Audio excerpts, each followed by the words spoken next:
Hi, this is Sarit Switzer, and welcome to the It Is Taught podcast, a podcast devoted to the teachings of Rabbi Shneur Zalman of Liadi as recorded in his most famous work, the Tanya. My hope for this show is to make these teachings accessible and relatable to the average person, regardless of prior Jewish education or affiliation. The episodes follow the prescribed daily study portions and are meant to serve as practical lessons in how to live your life as your true self and develop an authentic and powerful relationship with your Creator. I have personally experienced the effects the study of this work has had on me, and I'm excited to share what I can of this knowledge with you. So please join me on this journey of learning, self-growth, and connection with your source.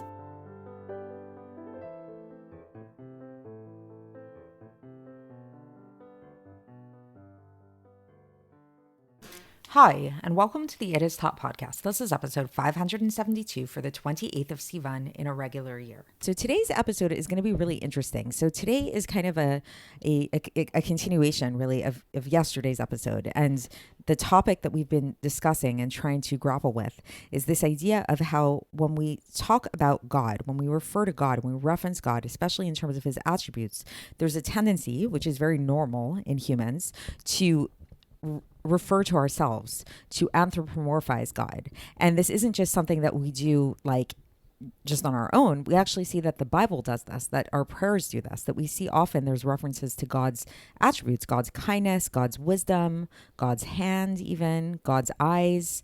Like there's a lot of references to God that seem very human in a certain way. And you know, anybody who's like slightly sophisticated, at least in their understanding, hopefully understands that it's not that simple, obviously, and that it's like God is not just like a bigger version of us. He's not just like a very, very, very holy rabbi, you know, or something like that. God is something really, really different. And it's often explains that why is it that we refer to God in these anthropomorphic ways? It's really just to help us have some kind of understanding of him, some way that we can relate to him.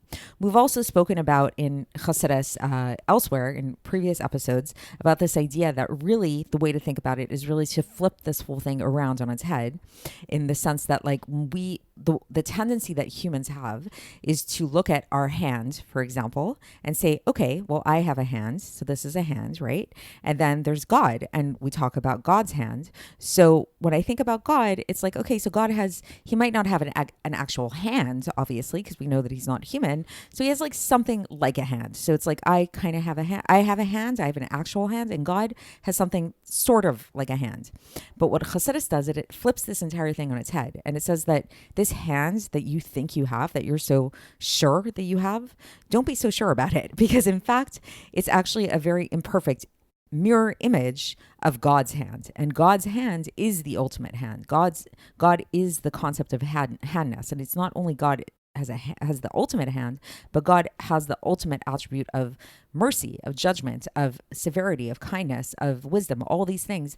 These words that we relate to in our own very anthropomorphic, self-referential way, they're all extremely imperfect when it comes to understanding what these words really mean. Like we're really limited to our own understanding of it. We gave the example yesterday of a child, that if you give a child a present, often they like the box better than the toy. So it's like they're limited in their understanding of value. They have this like very limited conception of the world, where they think that the cardboard box, which costs like 2 cents at the store, is more valuable than the present itself. They have no concept of the value of that present. So for us, it's even more so. It's vastly more different of like when we try to understand God's attributes, they're so vastly different than our own that we really can't even conceptualize them.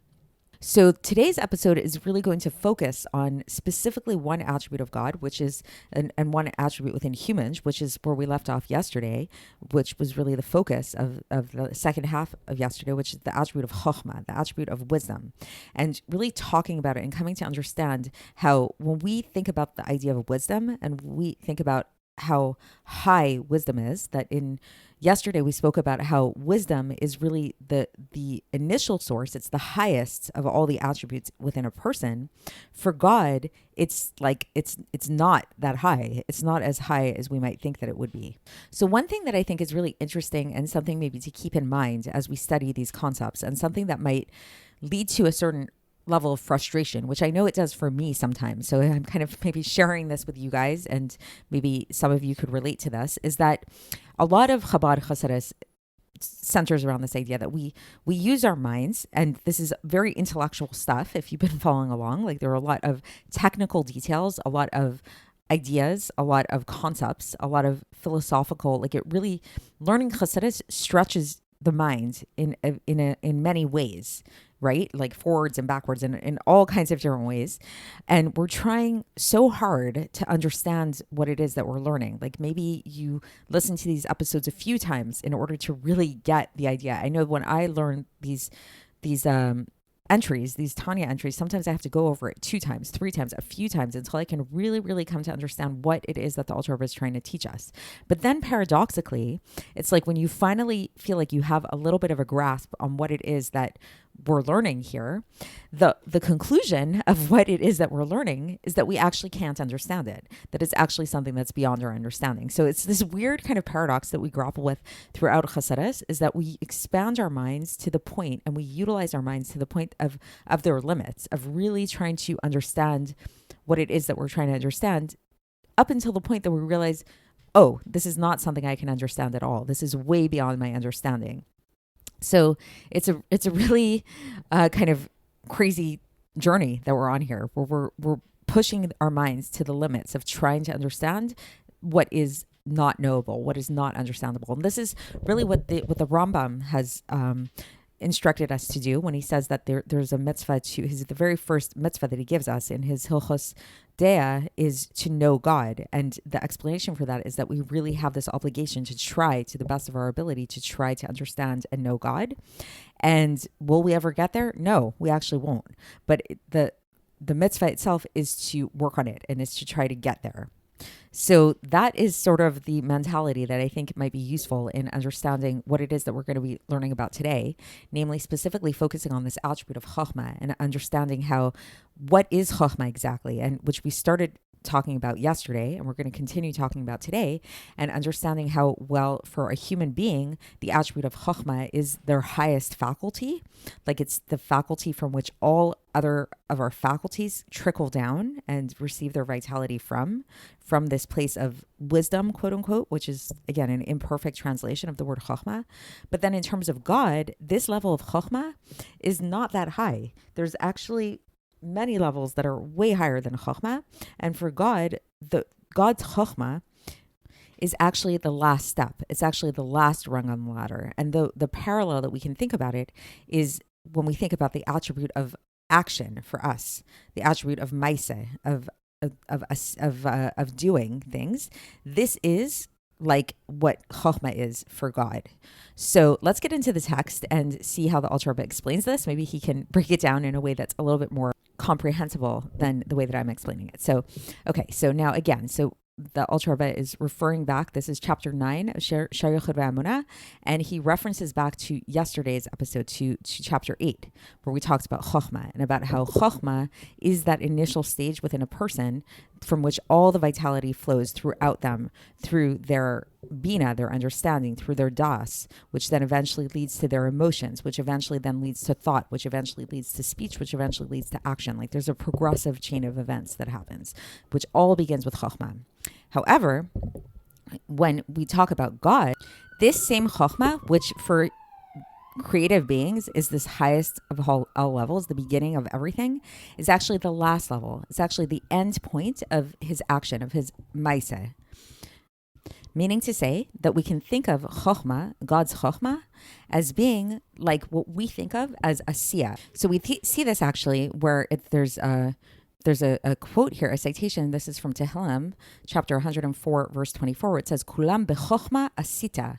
So, which literally means you made all of them with wisdom. So we see that there's this connection between doing, and wisdom. So Chochma and Asiya, there's a connection there when it comes to God. So what does that mean? So now the Alter Rebbe is going to focus in on this attribute of Asiya within a person, or within any created being. So we say that we talked about how this attribute of action is like the lowest point in a person. So it's like when we go through that whole flow of Chochma to Bina to Das, blah, blah, blah, all the way down, the final place is that level of action. So it's like if you see somebody just walking down the street or whatever, it's like it doesn't really reveal that much about the person. It's kind of like the lowest point of the vitality of the person is manifest within there, right? And when we compare that to a person's chochma, it's like a huge gap. Like it's like when you think about when you actually, if you were able to actually peek into a person's brain and see what their chochma is, that would give us like a much deeper sense of like, oh wow, this is who this person is. Like imagine going into like Albert Einstein's brain versus just watching him drink a cup of coffee or something, like kind of maybe compare it in that way. And so then going back to that level of the action, so let's say that action of drinking coffee or something, in comparison to the life force of the letters of speech, is that action of drinking is considered like nothing, right? So it's like we're going from below to above. So it's like the level of action is considered like nothing compared to the vitality that's in the level of speech, which is like nothing in comparison to the levels to the vitality that's found in the levels of thought. So we spoke about all this yesterday also, like about how there's a person's speech maybe reveals them and has a little bit more vitality in it than a person's just like pure actions. Like let's say you picture Albert Einstein drinking a cup of coffee. Let's go with that analogy. So it's like him drinking the coffee is like, okay, that it doesn't really tell us that much about him. It's like a very mundane kind of act that anybody could do. Then if you hear him actually like talking, I guess it depends what it is that he's talking about, but that might give us a little bit more of an insight into his vitality and like, oh, this person seems pretty smart, right? But if we were to actually go inside of his thoughts, then the thoughts, we see that those thoughts are actually the origin of his speech. And so his thoughts in comparison to what it is he's actually teaching us, it's like, oh, wow, his thoughts are all over the place. There's a lot more going on in his thoughts. But then when we compare his thoughts compared to the vitality that's in his attributes, in his personality, in his emotions, the thoughts actually lose their value. Then we see that actually the source of the vitality of the thoughts is coming from his attributes, from his emotional makeup. And then his emotional makeup we see is actually coming from a much deeper place. That's coming from his mind, from his intellectual faculties, his chochma, bina, and das, which are the source of the midas, right? So then it's like we see that there was this huge progression from Albert Einstein drinking the cup of coffee all the way to his actual intellect. It's like you cannot compare the two. It's like this really big jump. And so the Alter Rebbe says this is exactly that type of jump that we're making from the action to the intellect in a person, is that same jump of God's wisdom, God's intellect, which is the beginning of the vitality of all the worlds in comparison to God himself. So think about that for a moment. I'll give you guys a minute to really meditate upon that idea. So it's like picture Albert Einstein drinking the cup of coffee. He's drinking that cup compared to Albert Einstein's brain, his genius brain. So now we're starting there in that brain. That's the source of everything, the source of vitality of all the worlds. But for God, that level of God's wisdom, which is the source through which he created all the worlds, is like nothing in comparison to who he really is. It's as if God is drinking the coffee cup. So it's like the way God's intellect is to him like drinking that coffee, if that makes sense. And not only that, it's actually, this comparison is true to many more degrees, to a myriad levels of degrees more than this comparison between in a person when we look at their wisdom and when we look at their action. And because in comparison to, like, again, Albert Einstein drinking a cup of coffee versus Albert Einstein's wisdom, like, yes, there's a very big jump, but it's only by 5 degrees, right? There's the level of the action, there's a level of speech, that's 2, there's a level of thought, that's 3, then there's a level of his emotive attributes, 4, and then there's his actual intellect. So that's 5 degrees of separation. But when it comes to God is so far removed above the level of God's wisdom to myriads and myriads of degrees, to an infinite degree. So that's it for today. That's the end of the section. And so just to sum it up, is that, like, it's when we talk about wisdom down here, when we talk about this idea of how wisdom is really the highest of everything, the highest, the origin of all of our vitality, we think of it, we put it on a very high pedestal, and we see how wisdom is very far removed from action, from the actual motion that a person is doing. But when we talk about God, and when we talk about God's wisdom, which is the source of the creation of all the worlds, that's actually the lowest level for God. And there's actually, like, so many levels above that to an infinite degree that we can't even imagine. So that when we think about action for us, like when we think about the motion of walking or drinking a cup of coffee or whatever, that's like the level at which God is operating when he's operating within his faculty of wisdom. So that, and to an infinite degree, because for us, there's only 5 degrees of separation, but for God, there's an infinite level of degrees of separation between who God really is versus God's wisdom.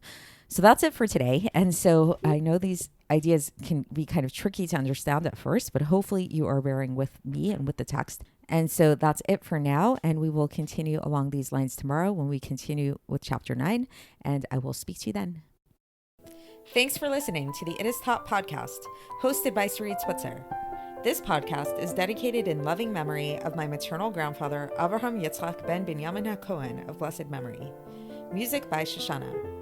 If you enjoyed this episode and would like to support the show, please share it with others and subscribe on YouTube, Apple iTunes, Spotify, or wherever you listen to podcasts. And make sure to leave us a 5-star review. To find out more about the It Is Taught project, including more information on my soon-to-be published book, please visit our website, itistaught.com. To catch the latest from me, follow me on Facebook, Instagram, and Twitter. Looking forward to speaking with you tomorrow, and until then, have a great day.